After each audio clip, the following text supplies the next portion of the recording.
Get your domestic package insurance cover.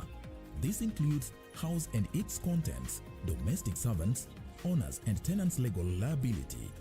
Now you know. IRA, promoting insurance, protecting the insured.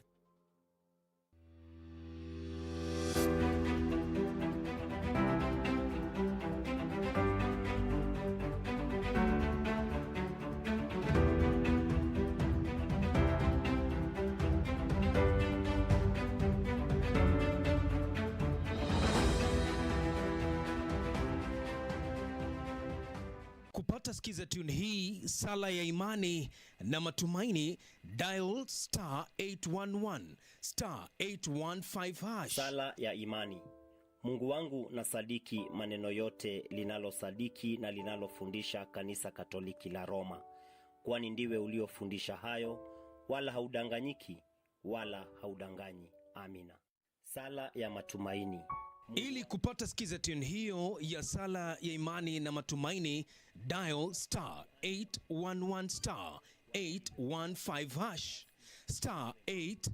*811 *815 #. Bwana Motiso, pikipiki yako ndio hii. Uko shoni yangu. Hii pikipiki ni, unakumbuka uliekelea the lowest unique bid yako ilikuwa ngapi? 18 shillings. Na unajua kuendesha hii gari? Kidogo. Haya, kitoko yako shika helmet, kifungu yako, chomoka na mali yako. Kujiunga na QuickBid ni rahisi. Enda kwenye M-Pesa, bonyeza paybill kisha weka business number 4032353. Kwenye account weka kodi ya bidhaa unayotaka na bidi yako ya chini zaidi. Kwa mfano TV 16. Kisha weka shilingi 20 tu kama idadi yako. Weka bidi yako pia kwenye www.quickbid.co.ke. Kumbuka, bidi ya chini zaidi ya kipekee ndio ununua. QuickBid, bidhaa bora kwa bei ya chini. Simujifanya nini washindani? Ngoja siku ifike. Mimi ni paka mwitu, nitakupa pura. Ni usiku sasa, matatizo kuna nini? Mtume! Nilikwambia wacha kuzungumza na mwanamke. She has no respect. Coming to my party. Wataka kunipiga? Nipige. Kuwa makini sana ule mke wako. La usivyo tukugharimu. Mamako mwenyewe. Wewe usiniudhi. Sawa, wewe ulimwona mamangu? Huwezi kunisaidia? Nenda zako. To you too. Cheers.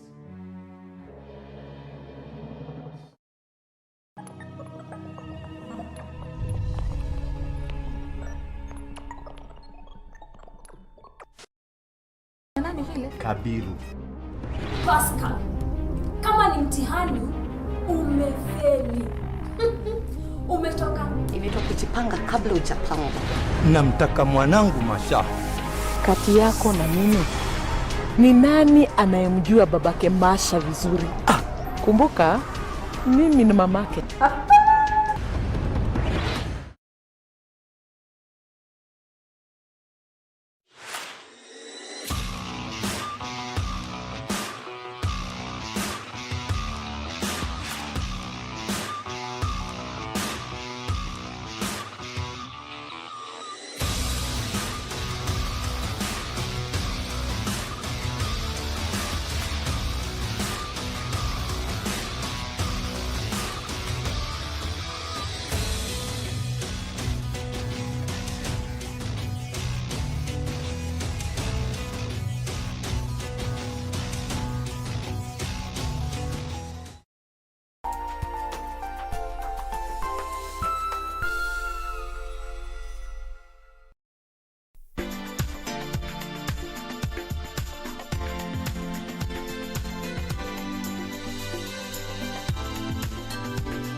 Indeed, it's Saturday, the 19th day of June 2021. Good afternoon and welcome to Channel 1 Lunchtime News. Hope you're having a fruitful day. Time for a comprehensive news bulletin right here.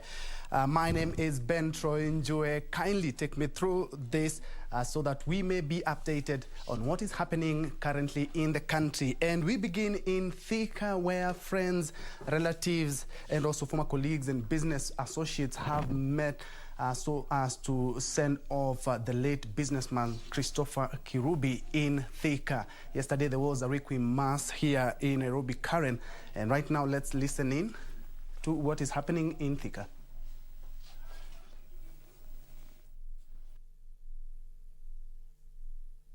On this earth. Christopher Kirubi was one of those angels, and his legacy will no doubt take many forms. One form, and perhaps one of the most important forms for all of us as human beings, is the footprints he left on the hearts of others. He was generous and inspiring, and he lived by the words of the great Martin Luther King Jr., who said, "Life's persistent and most urgent question is, what are you doing for others?" Chris Kirubi dedicated his life to doing for others, and I know I can speak for all of us when I say that he will dearly be missed. May you rest in peace, my dear Chairman.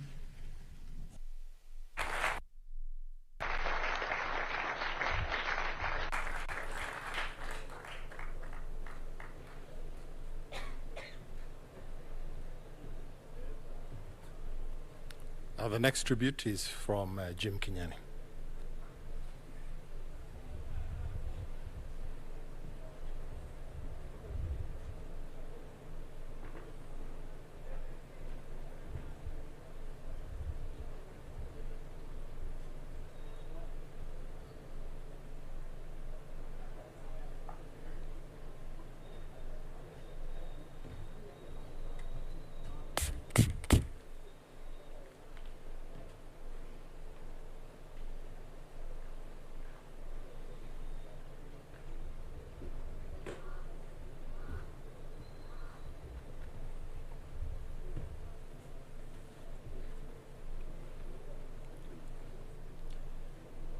Growing up, they used to accuse me of being too possessive of my sisters. So this is another of my sister, Dorcas Ada Kenyany, and this space is for family tribute, and she spent some serious time with my uncle when he was unwell, and you heard the thanks. She was in the thanks list yesterday. I'd like to give her an opportunity to say something. Good afternoon, everyone. I'm Dorcas Ada Kenyany. I'm the daughter of Michael Thomas Kenyany and Elizabeth Waithera Kenyany, who's seated right there. She's the beloved sister of Christopher John Kirubi, and their relationship since my birth has been one of the most admirable brother-sister relationships I've ever encountered. My sister, my mother loved her brother, and her brother loved her back. It has been the biggest privilege of my life for my uncle to ask me to assist him at the time when he got the diagnosis and to travel with him through this journey. I think the best honor that I can give to him is probably a moment of silence. I was fortunate enough to express to him most of the things I would ever want to express.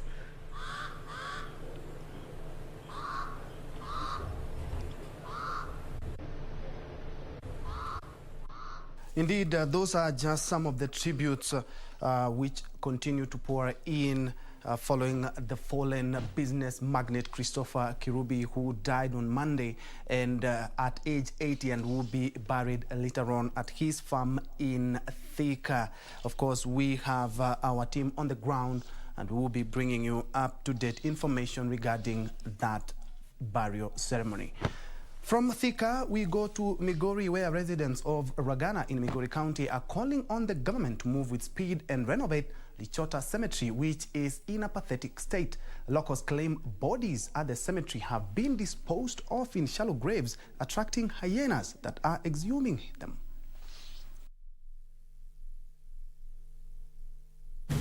Ragana area of Migori County. One would mistake this for a scene from a horror film. The area littered with body parts and pieces of clothes said to belong to the deceased.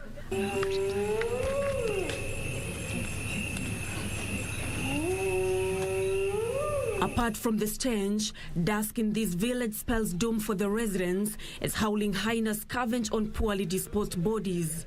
Watoto wanakimbia kimbia wakikuja wakisema sisi tunakuwa na waziwazi. Fisi nayo inakuja usiku inalia inatusumbua, inatukimbiza hata hatulali. Tunawaza tu serikali yetu mbona hamtuoni, hamtujali? Unapata ofisi watu wakishazikwa wapenda wao, ofisi anaenda nafukua kaburi, akishatoa mfu anaweka juu. Na si mara ya kwanza na ni kila siku.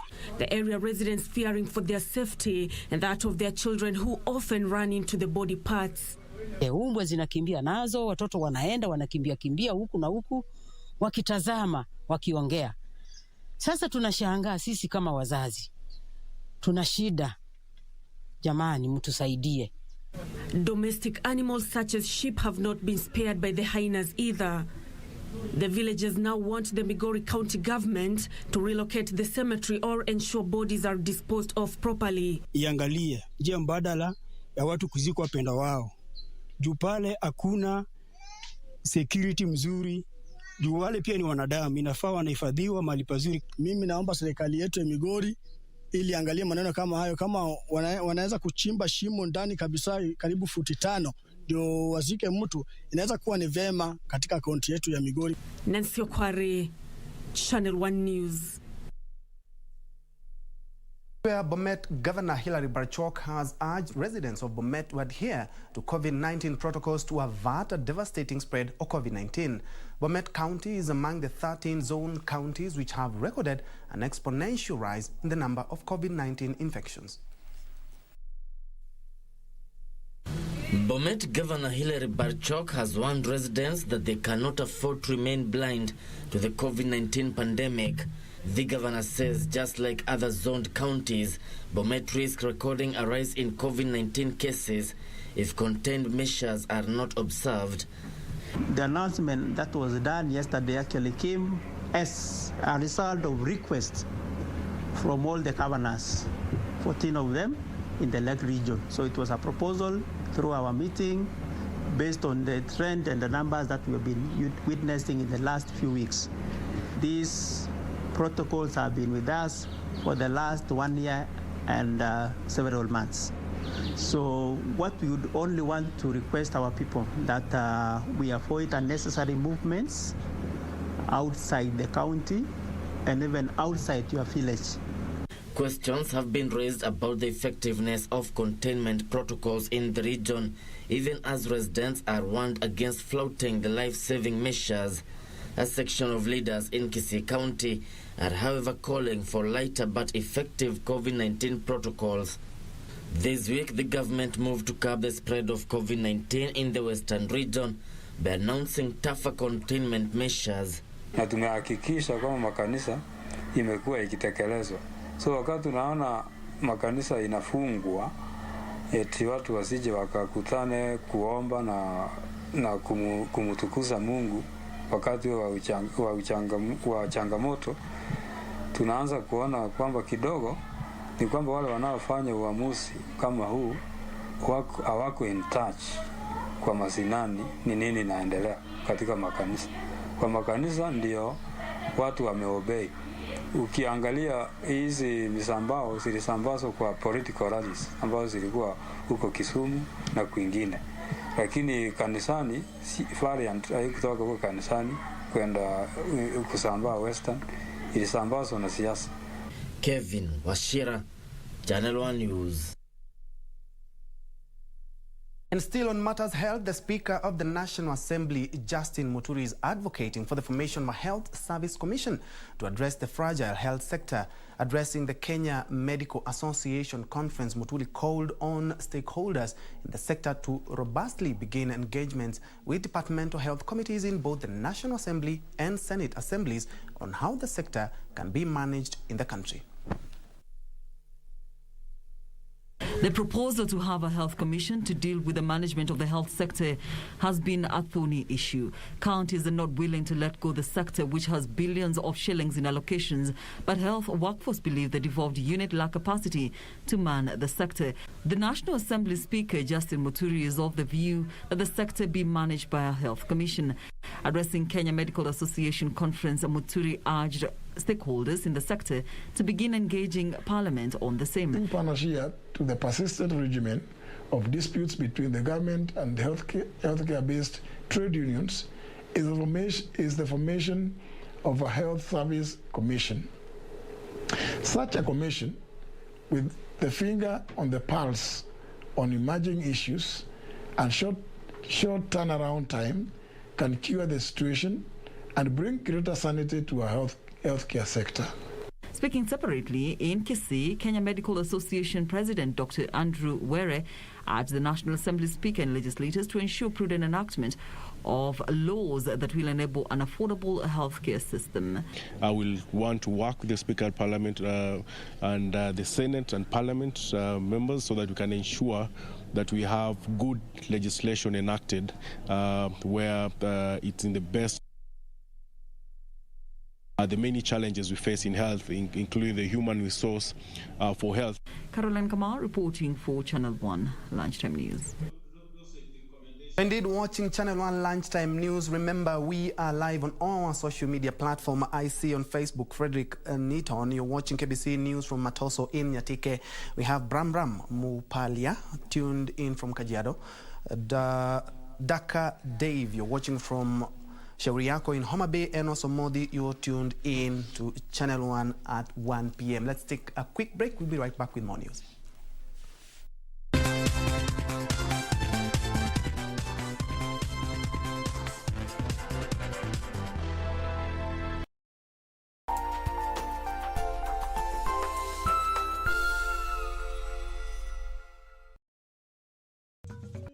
The world has lost half of its wild animals in the past 40 years, according to the World Wildlife Fund.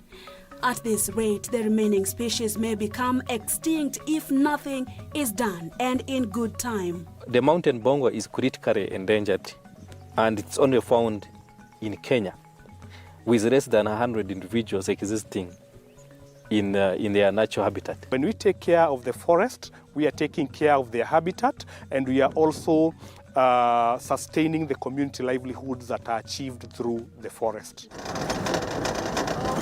Join me, Purity Museo, this Monday and Tuesday at 9 p.m. as we explore how species unique to Kenya are fast disappearing and what efforts are in place to save the situation.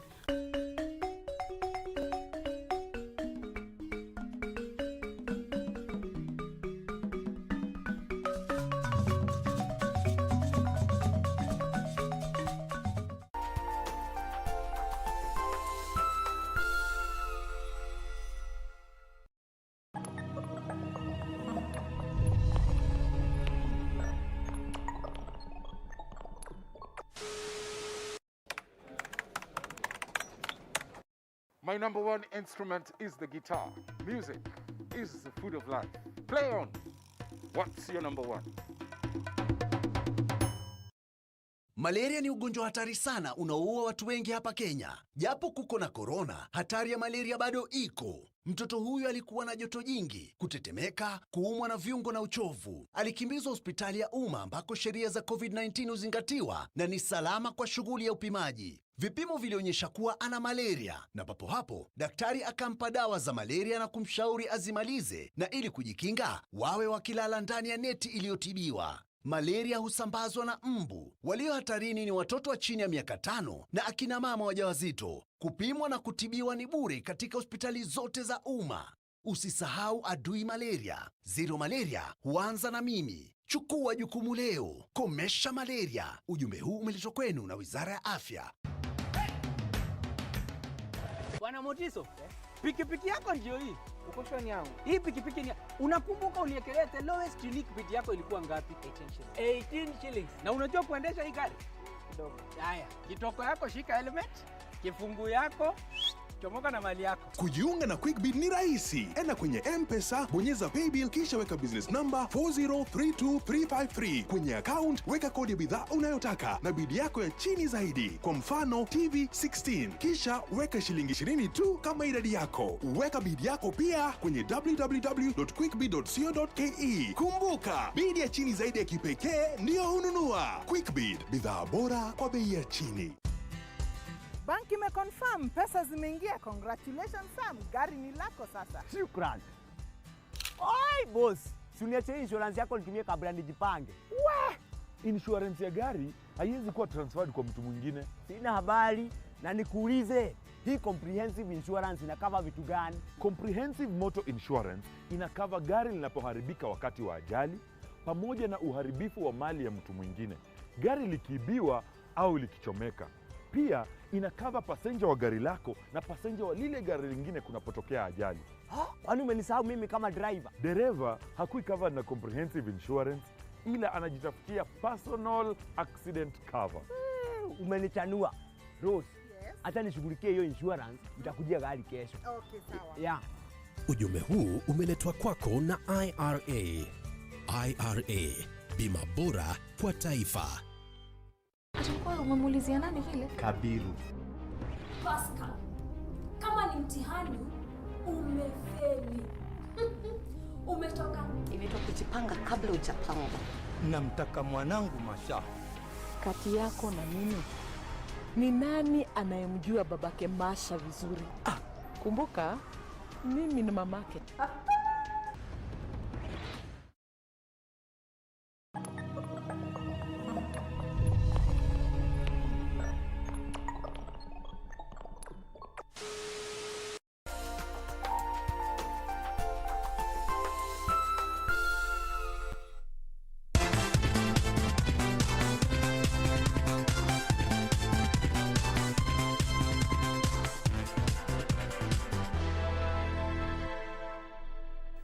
Welcome back and thanks for keeping it Channel 1. Let's now focus on matters politics, where the United Green Movement Party has joined those calling for the shelving of degree requirements for elective positions.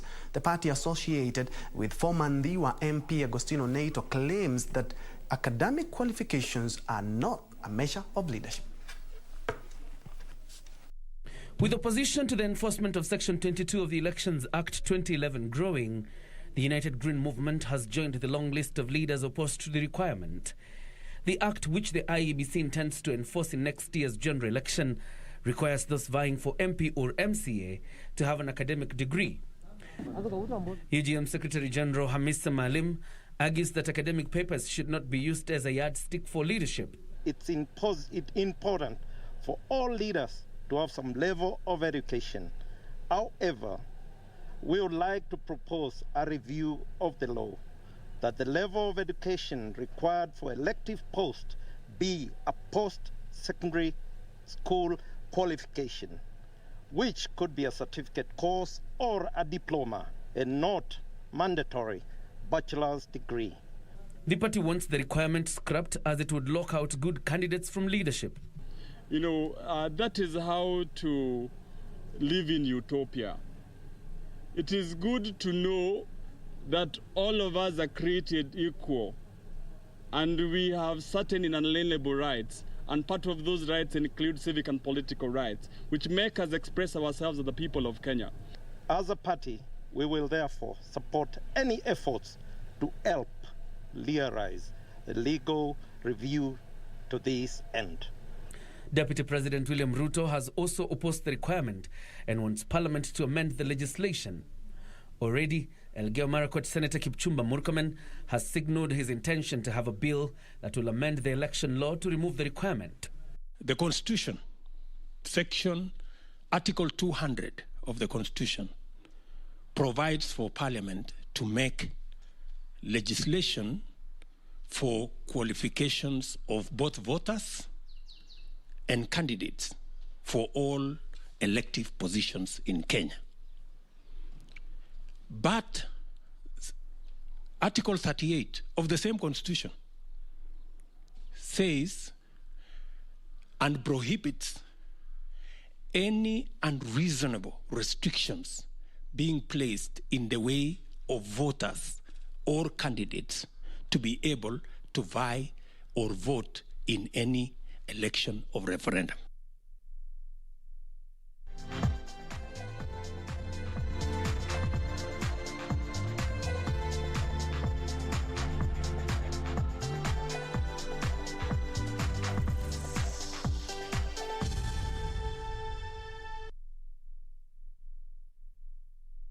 To sports now, where Spain will face in the Euro 2020 tournament when they take on Poland in a crucial Group E encounter in Sevilla tonight, as where England and Scotland played out a goalless draw at Wembley to leave both countries with their hopes of reaching Euro 2020 knockout stages very much alive. Spain tactician Luis Enrique must be wondering how his charges could not find the back of the net against Sweden. The Spanish team completely dominated Sweden, missing some opportunities, most notably from Alvaro Morata, which could have given them the maximum points. In the end, Spain could only draw and put themselves in a tricky situation before their game against Poland. A win will certainly help them in their quest to advance to the next round. However, a draw or defeat will dent their hopes before taking on current group leaders, Slovakia. Poland will look to make amends to their opening game, which ended in defeat against Slovakia. Poland's fate will be settled against Spain when they meet, and a win would split Group 1 going into the last round of games. Elsewhere, England and Scotland played out to a goalless draw at Wembley. The first meeting between the two sides in a major tournament since Euro 96 was played out in a typically rowdy atmosphere, despite only 22,500 fans in attendance, and both sides had big opportunities to win. Scotland bounced back from their opening defeat by the Czech Republic at Hampden Park with real resilience and character to back the crucial point. England got their Euro 2020 campaign off to a flying start when they beat Croatia, but the Three Lions were brought back down to earth at Wembley. England are currently placed second in Group D with 4 points after 2 games and face the Czech Republic, who are top on goal difference in the final game on Tuesday.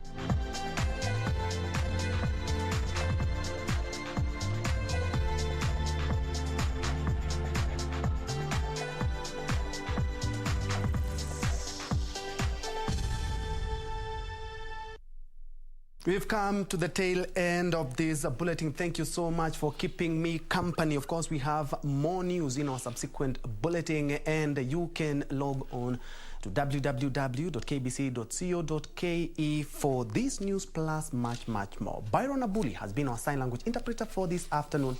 I'm Ben Troy Njue. Do have yourself a blessed afternoon.